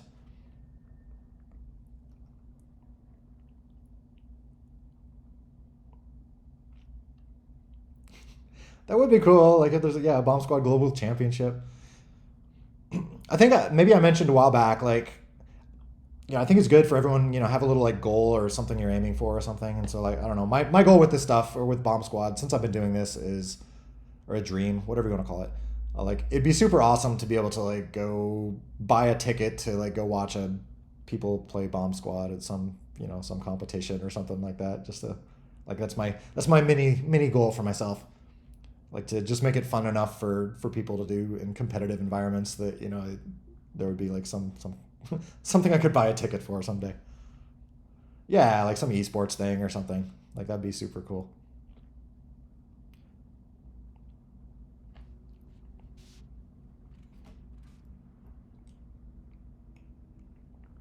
I need to look into how to get trophies made too, with a little spaz on top or something.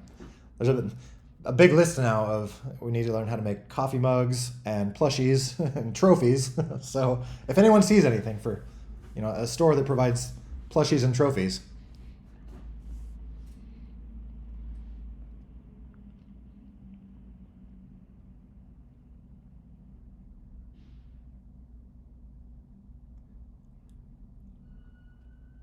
But yeah, that'd be fun though. Just like, I don't know, being able to just go to a conference or big game event or something like that. Meet people and watch some games or something. So yeah, that would be interesting. I would assume that people playing on gamepad, I assume that's just the best, right? Or are there actually like super pro players that would prefer like keyboard or even like touchscreen? I wouldn't imagine touchscreen. To me, it seems like touchscreen is always, you try to make it usable, but I feel like it's never as good as a controller. Or am I wrong there? Or do people feel like you could like mod the touchscreen controls and like actually have as much control as with a good controller?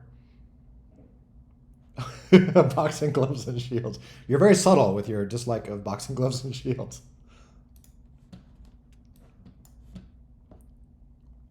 My stupid internet. I'm going to keep a list of every time my internet stops working on my laptop here and like send that to Apple and point them at all the YouTube videos. Be like, whatever this is, please fix it. Unless it's my internet service here. I don't know what is causing this weird state, but it's slightly annoying.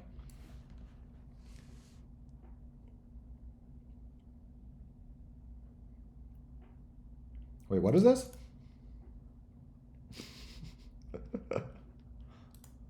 Yeah, see, that would be cool.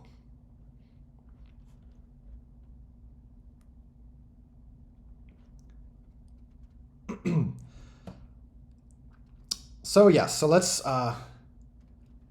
definitely make an effort to get the balance cleaned up a bit in Scene V2 or whatever the next opportunity is to kind of revisit balance stuff a little bit in an easy way. Oh, okay, cool. Photo I was trying to open in the browser, yeah.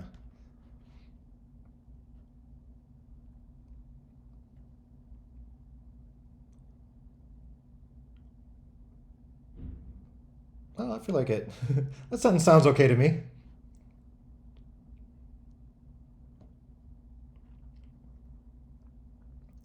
So yeah, there's a number of things. Yeah, we can make those balance changes, and a number of things like there's a bunch of Python code that tries to limit the rates you press buttons and stuff like that. Like it'd be great to get that into like the C++ layer, just to keep the Python code like simpler, stuff like that, and pull power ups out of the spaz.py file, or at least pull most of the logic out of there. Make it possible to plug new ones in easily, stuff like that.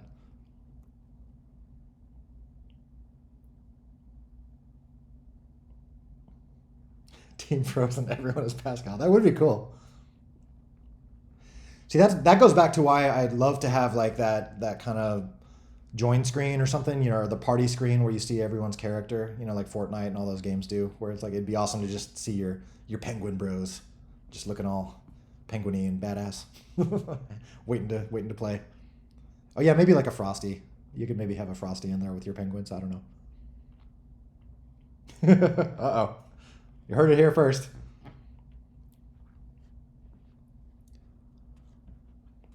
That's a question too. Like, should we have team name? Do games have team names and stuff? Like, if you're playing with a squad of like your 3 or 4 friends, like, do games allow you to like set a name for your little squad, or would that be a bag of worms, or two?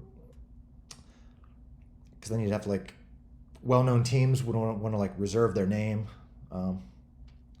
Yeah. Yeah, I guess if we got into like clans or something like that, but that's probably a whole. Shouldn't worry about that for now. So maybe I'll punt on that one, as they say. Pascal versus Frosties. That's true. We should make maybe like a Bernard variant, like a Bernard the Bear, like a white variant, like a polar bear. Because they always say, if you've seen those, like the commercials, like Coke commercials, where it's like the polar bears and the penguins hanging out, but they always say like that's wrong because polar bears are at the North Pole and penguins are at the South Pole. So like that doesn't happen in real life, and they probably don't drink Coke either. But yeah, we could have like Team North Pole and Team South Pole, get all like the white bears versus the penguins.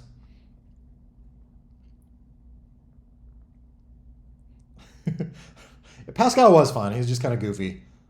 The fact that he doesn't really have like normal arms and stuff, I don't know, it just kind of works.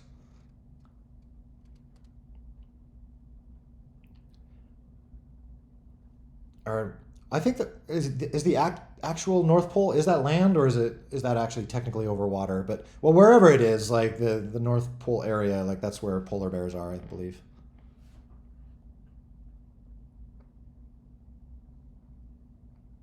Yeah, the flaps, all goofy looking.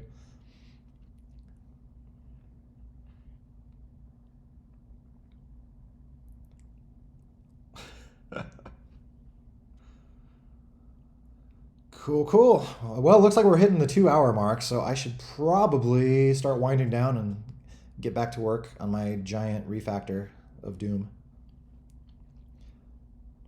Aw. Unless anyone has any last comments or topics or anything like that, otherwise we'll pick it up again next week.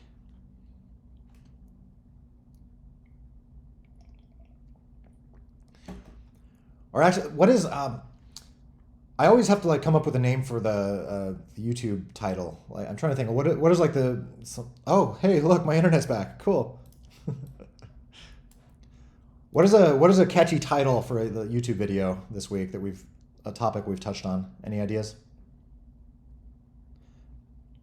Oh yeah, and then next week, yeah, let's definitely try to. There's a chance, like I said, I'm going to be out of town up in San Francisco, so if I'm not back, or if I'm only getting back like right before, there's a chance we may have to punt until the next week on playing. But hopefully we can do it next week. Bomb Squad Esports League. Oh yeah, Pascal's versus Frost. That could be good. We could go with that for the video name. Cool. All right, that gives me some ideas. Or these 2-hour videos take YouTube like forever to compress. So I mean, I never release the video until like the next 9 a.m. the next morning, or 22 hours from now. So if you have any awesome video names ideas in the next 22 hours, let me know. But this sounds pretty good. Pascal versus Frosty or something to that effect. Not clickbait.